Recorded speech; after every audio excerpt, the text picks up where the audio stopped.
Hello everyone, welcome back to a brand new video, day 2, and I can very confidently say we are in the driver's seat.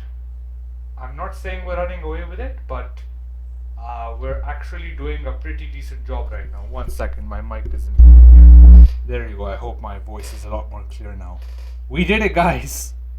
We're still alive in the match. We're not just alive, we're in the driver's seat. I'm not saying we're running away, but we're in the driver's seat right now. So let's just start off with the analysis for day 2, the nitty gritty, what we did, what we didn't, the positives, negatives, and what to expect from day 3. Let's get started with the negatives first, and then we'll move on to the positives, because I want to leave the best for last. Negatives first and foremost, the batting did not do enough. Let's just say it as it is. I'm glad our bowling came through in the end, but the batting was not enough. I was saying we're going to get 400, 410, 420 is what I expect. We somehow managed to get even lower. Thankfully, we managed to hit 350, which was the bare minimum expectation, but we were doing fine. We were honestly 364 for 5. We were cruising. And, well, like, a wicket was bound to fall eventually. Like, if we look at our first innings, like, who fell? I think it was Rizwan who fell first. Yeah, 362 for 6. So, it happens. It happens. I can like accept Rizwan would fall. Okay, fair enough. But then we have these two.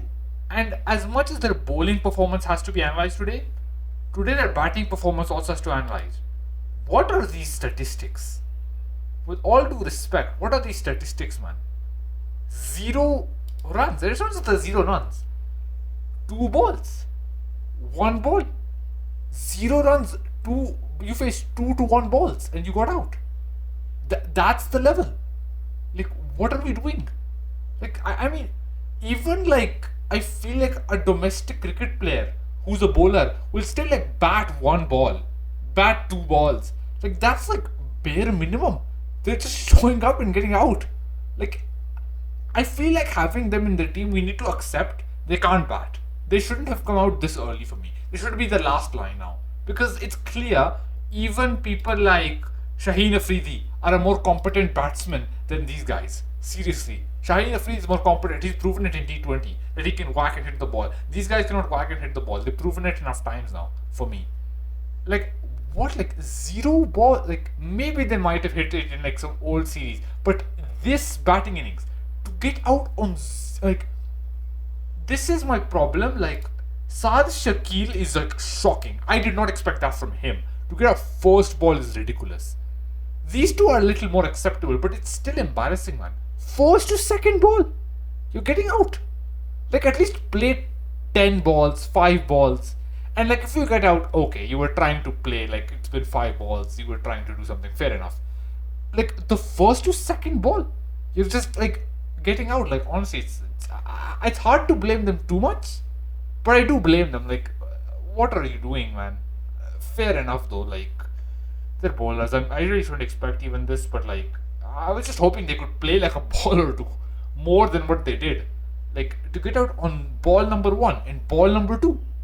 Like, what to say?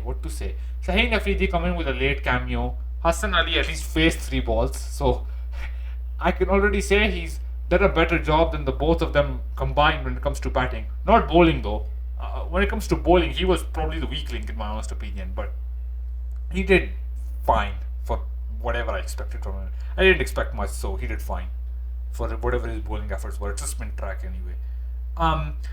Anyhow, we have Salman Ali Agha, and I've always said this guy should never play T20. He's not worth it in T20. He just isn't the guy for T20. I've never liked him in T20 format. However, I've never criticized him as a test player. Never, ever, ever will you see me criticize Salman Ali Agha in a test match. Never. He's a good test player. He's a gritty batsman who will take his deliveries, take the singles when it's available, take the doubles. He can score the occasional boundary. He's not a T20 player. I don't even think he's an ODI player. But as a test player, he's one of the most invaluable test players we have. Salman Ali Agha should be the test captain, if anything. In fact, even that's doubtable now because of the Asia Cup when he put Rauf on. But I want him in the test squad. He is guaranteed in this test squad. He is the guarantee for me now. I want him in the test squad all the time. He is the guy. For me, brilliant performance. Again, short of his stun like a mom. I feel bad for him, but take nothing away from his innings.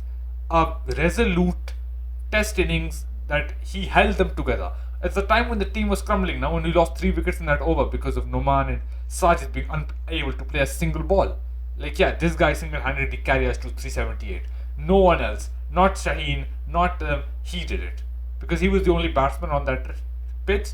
I think Shaheen also hit maybe one boundary, but I think he was really helping him rotate the strike, and he was the one who got it to 378. So overall, it was an under par score. I wanted to reach 400, but today I was, and like when I saw this, I was like, there's a chance they can get back into it. And they started off really well. Let's move on to South Africa's innings. They did really well. You can see at the start, no, we were not getting anything. I said the first few overs would be the tough ones for South Africa to survive, and they survived well. Very well, in fact. They survived till what, 10th over? 11th over maybe they survived? Yeah, I can see down here, 11.5. They survived till the 11th over before Aiden Markram was dismissed. I think it was by Noman Ali, if I remember correctly. Yeah, Noman Ali. He had a blinder today. In my opinion, he was far more effective than Sajid Khan. Sajid Khan today, he did not exactly have his best game. I don't think he had a bad game, like some people might say, but he didn't exactly have brilliant impact either. He was just there, chewing up deliveries, trying to get them to play on the defensive. So yeah, Noman Ali had a blinder game. He took the first wicket, and it was the much needed wicket of the skipper Aiden Markram. I knew he could take the game away from us, and when they got that 40 partnership, I was like, there is a chance that he might take the game away from us and put on a 100-ton run stand with that other batter, and we might lose control of the match. But thankfully, Noman got his wicket, a much needed wicket, a desperate wicket we needed. Desperate. So we got him, and from then wickets just slowly and steadily fell. Then we got the next wicket for 80. I think it was Wayan Mulder, if I'm pronouncing his name correctly. If I'm not, really sorry. He did about as much as he could, just a 17 runs. I think he just played singles, doubles. Didn't really do too much, in my honest opinion. But I do think oh sorry, that was Markram. I'm sorry, Markram was the one rotating the sun. Markram. What am I saying? Am I stupid? It's Ryan Rickleton, sorry. Ryan Rickleton was the one rotating the strike, and this guy just wanted to hit boundaries. This guy was coming in as an aggressor, but I think his aggressiveness was too much. I don't think it was really suited for him. He chewed up a lot of deliveries, and eventually he got out. And I feel like it was important now. 45 for 1, now we're 80 for 2. But the next wicket, man, South Africa played a gritty innings. This partnership between, who is the guy, Ryan Rickleton and Tony Dezorzi, who I'm going to get into because this guy is a baller. Like how they say in football, he's a baller. Yeah, for cricket terms, he's a baller. I've always kept my eye on him. I thought he was a very underrated player. But today, I think in this innings, he has really helped South Africa just stay in it. But we'll get to him later. So yeah, Ryan Rickleton and Tony Dezorzi played just gritty, taking the singles, punishing the bad deliveries, which in my opinion were quite a few. I don't think it was as consistent as I would have liked. The spinners did well, but the pacers had zero success. Fair enough though, because it's really what Pakistan designed this pitch to be. They designed it so that there wouldn't be any real work for the pacers. It would just be the spinners. That's not to say Shaheen and Hassan played bad, but there was just not much help from the pitch, so what could they really do? They did the best they could. Apart from Hassan Ali, who gave a few loose deliveries, so did Shaheen, but they're human, I guess. They'll give loose deliveries every now and then, but still not entirely happy with their performance, but not entirely upset either. Just meh. But finally that partnership was broken. They put on something like a 100-run stand almost. Either it was 90 or 100-run stand, I can't remember. But they got out, and it was finally Ryan Rickleton. He played not a crazy innings, but definitely an innings where, as I said, gutty, gritty. You could feel that it was a tough innings to play, a tough pitch to play. Pakistani spinners had their share, but he kept in there. He kept them in the fight, and he was finally dismissed. And Salman Ali Agha, ironically, This guy's doing everything with the bat, with the ball. It's why I never want him out of the test squad. I never want him out of the test squad. I even forgot that he even took a wicket. I thought it was either Sajid. I think Sajid did take one in the match, but I'm not really sure. But yeah, once again, Salman Ali Agha was a difference maker, which is shocking. But it's, for me, what happens after his wicket fell. I was like, okay, their wicket fell. They still have a few batters. They're going to probably just play out the day. We're going to end up with 3 wickets. They're going to fancy themselves a chance to get back. But the lack of composure I saw after this for South Africa was baffling for a side that won the World Test Championship not maybe a few months, but like, they won the last World Test Championship, I mean. So for the champions to act like this, in a pressure moment where you need to have nerves, you need to like steady yourself and understand, look, it's a big total. You need to stay calm and stay at the crease. We saw none of that. None of that from these next batters. And Noman Ali Khan and Sajid just picked them up and just tossed them aside. Granted, the spin wasn't helping too much. They were good deliveries. But you should not have lost 6 wickets in this. You should not have lost 6 wickets. Because now all you're left with is just your tail-enders. That's it now. Let's go through them. Bruvis, not Bruvis first. First it was Stubbs. Let's go on to him. I actually thought he might do something. I wasn't entirely convinced with his performance on the bat, but I could see he was a bit shaky, and I was like, I don't think he'll last that long. But I expected, Dezorzi to just play majority. But he just played I think it was a good ball. He tried to play it. Maybe he was getting a bit frustrated with the dots. Simple caught behind for Shan Masood. And, not for Rizwan. I'm sorry. Not Masood, it was Rizwan. Masood was the next one. And yeah, as you can see below, but yeah, overall, I have to say one more thing about the positive. Rizwan was exceptional with his catching today. He did not put a foot wrong today. Granted, he might have maybe, I don't know if he even dropped one, to be honest with you. But some of the catches that he had to take were very difficult for a keeper.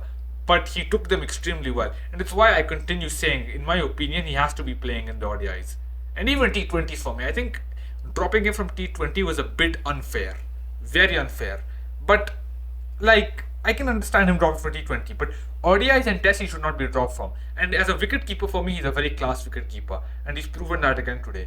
Very class keeping, took some difficult catches. I don't know if this was one of them, but I think the second wicket's catch was very difficult, and he managed to take that one well.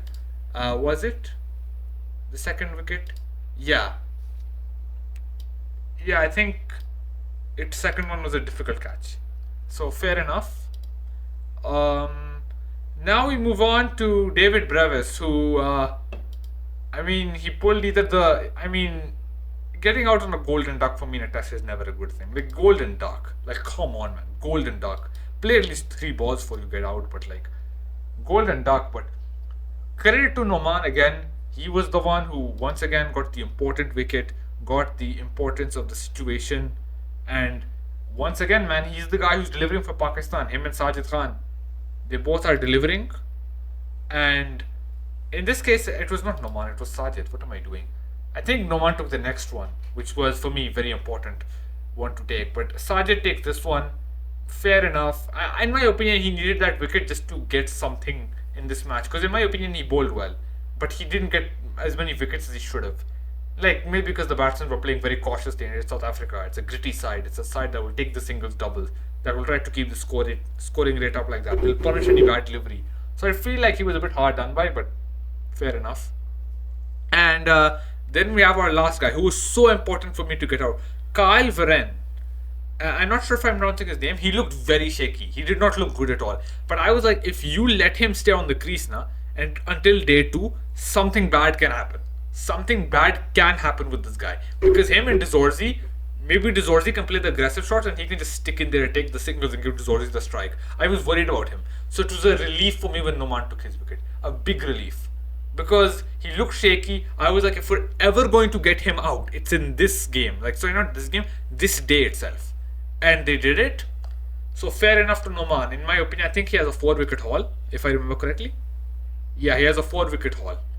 Sajid Khan, I think, has 1 wicket. But in my opinion, personally, he should have had 2 or 3. But the way he was bowling, if they hadn't been so cautious and tried to take on some of those deliveries, it could have been caught behind multiple times. But South Africa were obviously playing it safe, especially after 6 down. but they managed to see out the day. I was hoping they could take this guy's wicket. Last guy, Sinuran Mutsami. I'm not pronouncing any of these names. I should just stop pronouncing them, to be honest. I don't know what to do with these names.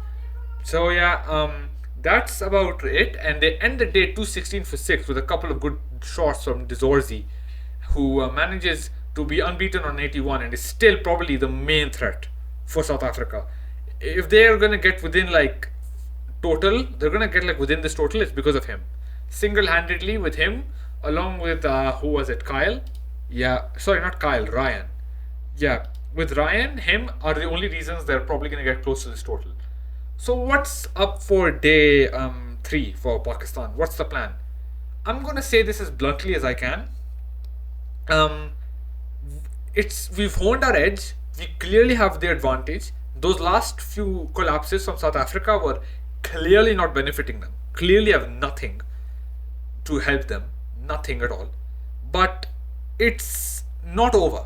Like, I don't want people to just be celebrating and say, oh, bhai, this is easy. Dizorzi still at the crease. This guy can still play a couple of, not like necessarily a crazy innings, but he can definitely like hold on and like play a few shots if he has to. So for me, it's not over. These two are still threats. The same way how Salman Ali Agha and Mohammad Rizwan, they did that whole partnership now of like 100 plus runs. These two can do something similar. I'm not saying they're going to, but there is a chance. Pakistan's best bet is when the third day begins. They might be a little bit shaky, might try to play the opening cautiously. That's the time to get the wickets. If we cannot get it then, which I don't think we will. We have a habit of this. We have a habit that we get a winning edge or like we come back in losing position against teams and we just throw it away. We just don't have like the killer instinct to end the match, to finish it. You see, like when teams like India play, they end the match. They don't give their opponents a second chance. They see the blood and they end it. We don't have that. We let the game drag on. We have a little bit of nitty gritty. So I don't know with this Pakistan team. They could end the match. If they take Dizorzi, it certainly ends the match for me. Because then South Africa have a real uphill climb. I mean, they are trailing by almost 150 runs and their main talisman's gone. That's going to shake them up. But I don't think Dizorzi will go, personally. I don't think this guy will go either. I think they're going to put on like a 70-80 run stand. And maybe one of them will get out. And I think South Africa will get close. I think they'll reach within 40 runs, 30 runs of the total. And when Pakistan comes out to bat, I don't want them to think this is going to be a picnic. Abdullah Shafiq, you've been getting out to that same damn in-swinger. Same damn thing. I don't want that happening.